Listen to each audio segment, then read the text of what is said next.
두 번째 핫삼 소식 살펴볼 텐데 다소 좀 충격적입니다. 김용건 씨가 39살 연하 여성에게 피소당했다고 합니다. 김용건 39세 연하 여친에게 피소, 39세 여자친구. 요것도 놀라운데, 자, 피소. 지난 2008년 39살 연하, 39세 연하. 지금은 37살인데, 당시는 20대였겠군요. 2008년이었으니까요. 종영 파티에서 인연을 맺고 13년간 좋은 관계를 유지했다. 연애 관계에 있었던 것으로 보여요. 2008년에 만나서 지금 2021년이니까 13년간, 그러면 당시 24살 여성과 연인 관계였다는 거죠. 13년간 무려. 그런데 지난 3월에 이 39살 연하 여성이 임신을 했어요. 근데 이 임신에 출산을 김용건 씨가 반대했고요. 김용건 씨는 지금 76세입니다. 그래서 39세 연하 여자친구와 출산하느냐 마느냐를 두고 76세 김용건 씨가 갈등을 빚었다. 자, 그런데 여기서의 반전은 그 여자친구가 낙태 강요 미수죄로 김용건 씨를 고소했다는 겁니다. 39세 연하 여친 측 변호인은 김용건 씨가 임신 중절과 양육비 포기각서 작성을 강요했고 이 과정에서 협박과 폭행이 있었다라고 주장을 했습니다. 여성의 주장입니다. 검찰 출신의 김광삼 변호사님 모셨습니다. 김 변호사님, 네. 일단 이 사건, 저 어제 사실은 이제 만나러 갑니다 녹화 중에 이 뉴스 보고 깜짝 놀랐는데 주변에 계신 분도 놀랐는데 놀란 포인트가 다 달랐어요. 이게 무슨 사건입니까?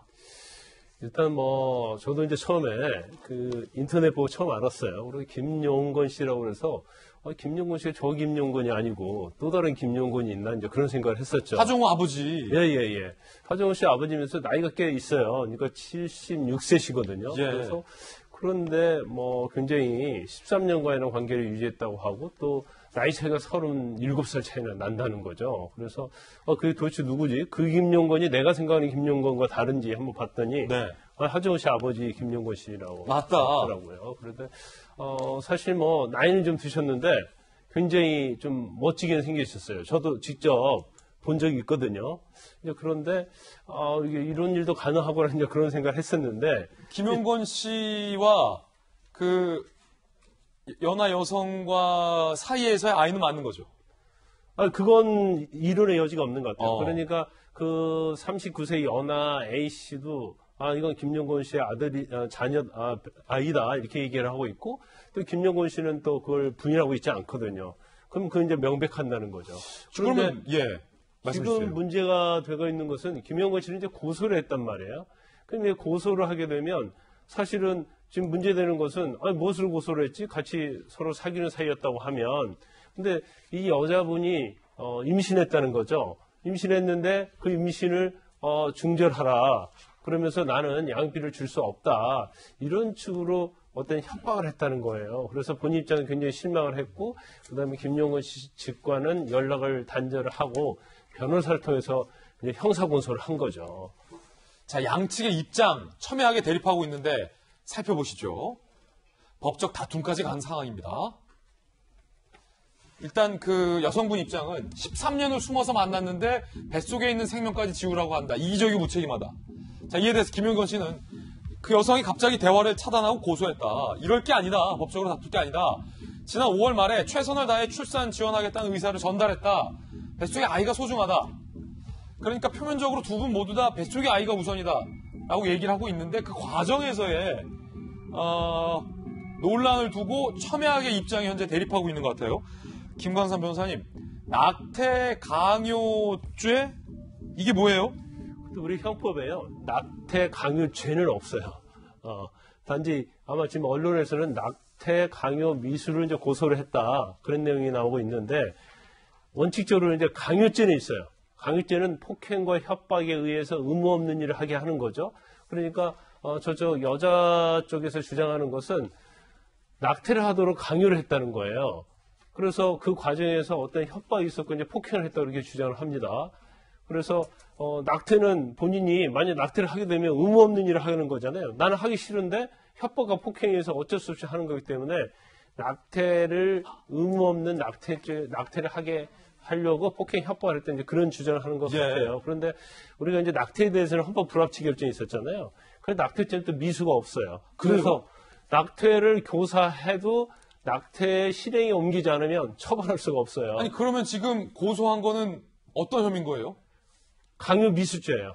그런데 강요 미수인데 어떤 강요를 했냐? 낙태를 강요했다는 거죠. 그래서 죄명은 강요 미수죄가 될 수 있는데 그 앞에다 이제 낙태죄를 붙인 건데, 이제 제일 중요한 건 그거죠. 강요 미수죄가 폭행이나 협박에 의해서 성립이 되는 거기 때문에 과연 김용건 씨의 어떤 폭행이나 협박이 있었느냐, 낙태에 관한 이제 그 부분이 형사처벌에 있어서는 좀 문제가 될 것 같은데, 그 폭행이나 협박 자체는 지금 여자 쪽의 진술밖에 없거든요. 물론 그 과정에 있어 녹취는 할 수 있겠죠. 그래서 녹취할지 어떠한 진술을 뒷받침할 수 있는 그런 내용이 있느냐 없느냐에 따라서 형사의 책임을 질 수도 있는데, 본인 자체는 김용건 씨 본인은 양육을 하겠다. 그리고 그 이전에 자기가 중절 수술 하라는 걸 권유한 것에 대해서는 굉장히 후회하고 있다는 그런 입장을 보이고 있기 때문에 향후에 있어서 뭐 협의에서 끝날지 아니면 계속 이렇게 평행선을 달릴지는 좀 지켜봐야 할 것 같습니다. 이에 대해서 김용건 씨는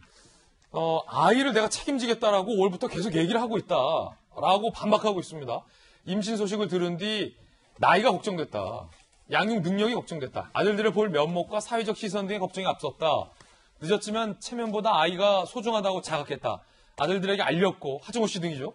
새 생명은 축복이라며 아들들이 반겨줬다. 출산과 양육 책임 다하겠다는 뜻을 수차례 전했다라고 입장을 냈고요. 이에 대해서 그 여자친구 측은 합의 없다라고 강하게 맞서고 있습니다. 변호사 선임 전까지 A씨에게 잔인했다라고 주장하며 진정성 있게 사과한다면 합의할 가능성이 있지만 입장문만 보더라도 반성은 없어 보인다. 고소해서 끝까지 갈 것이다라는 입장을 내고 있는 그런 상황입니다. 일단 이재명 기자.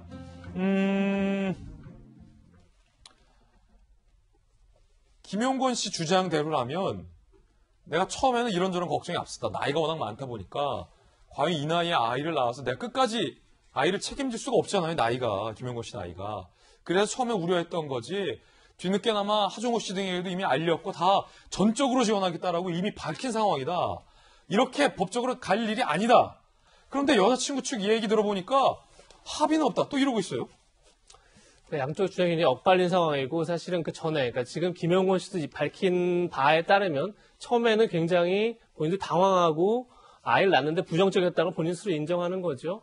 그런데 다만 이제 그러면서 이제 당시에 뭐 사회적 시선이라든지 아들들 별 면목 그리고 이제 얘기한 것처럼 나이라든지 양육 능력 여러 가지 고민이 많아서 처음에 반대했던 건 틀림없는 사실인데 그 반대했을 때의 과정 속에서 굉장히 상대 여성에게 좀 상처를 좀 준 게 아닌가 싶습니다. 그렇기 때문에 여성 측 변호인도 그 전까지 그러니까 지금 다시 양육을 하겠다라는 아이를 낳아서 잘 기르겠다라는 뜻을 밝히기 전까지 굉장히 잔인하게 행동했고 그때에 바로 조금 전에 얘기했던 뭐 강요 미수죄 같은 것이 성립될 수 있는 그런 행동들이 이런 행동이나 말들이 있었던 게 아닌가 싶은데 글쎄요 이제 지금 김용건 씨 스스로 자각을 했다. 지금 아이가 더 소중하다는 걸 자각했다 밝혔기 때문에 그 이후에 이제 결국은 이 여성과 어떻게 화해를 해 나가느냐의 문제인 것 같고 글쎄요 앞으로 법적 다툼이 어떻게 진행될지는 뭐 두 사람의 화해 여부에 따라서 달려 있는 게 아닌가 싶습니다. 김광삼 변호사님 이런 분쟁도 좀 많이 보셨을 것 같은데 13년간 연애를 해왔잖아요. 물론 이 나이 차이가 30살이 넘는다라는 것도 좀 굉장히 좀 이례적인 상황이긴 한데 그래도 13년간을 굉장히 좋은 관계를 유지해 왔다라고 하니까 지금 어쨌든 두 사람 모두 다 아이가 소중하다라는 것에는 맞춰진 거잖아요. 뭐 두 사람의 합의나 원만한 화해 가능성 어떻게 전망하십니까? 이런 좀 사실관계가 좀 정확히 파악이 돼야 할 것 같아요. 13년간 정말 교제를 해온 건지 아니면 뭐 이따 없이 한 번씩 본 건지 이 부분 좀 한번 팩트를 좀 확인할 필요가 있고요. 그다음에 이제 서로 관계가 정말로 어떻게 보면 뭐 아버지뻘보다 더 될 수 있잖아요. 그렇죠. 그리고 그 관계가 어떤 연인 관계 측면에서 서로 사랑하는 사이였느냐.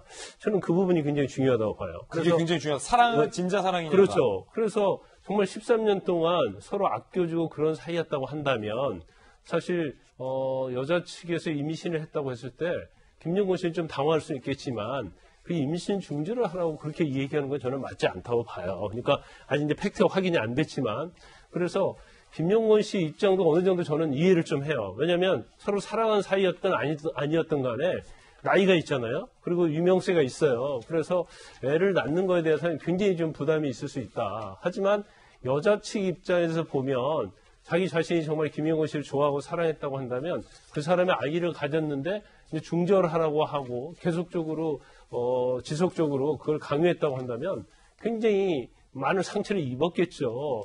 그래서 아마 이 과정이 있어서 그냥 갑자기 고소한 건 아니고요. 둘이 굉장히 그거와 관련해서 다툼이 좀 많이 있었던 걸로 보여요. 그렇지만 김용건 씨가 본인의 어떤 입장에 있어서 네. 굉장히 긍정적이면서 우호적으로 변했기 때문에 뭐 항상 그렇죠. 뭐 앞을 내다볼 수는 없어요. 그렇지만 그 관계에 있어서 이제 서로의 어떤 진심이랄지 이런 걸 확인하게 네. 되면 뭐 제가 볼 때는 좋게 합의해서 끝날 가능성도 상당히 크다 이렇게 봅니다. 그렇군요.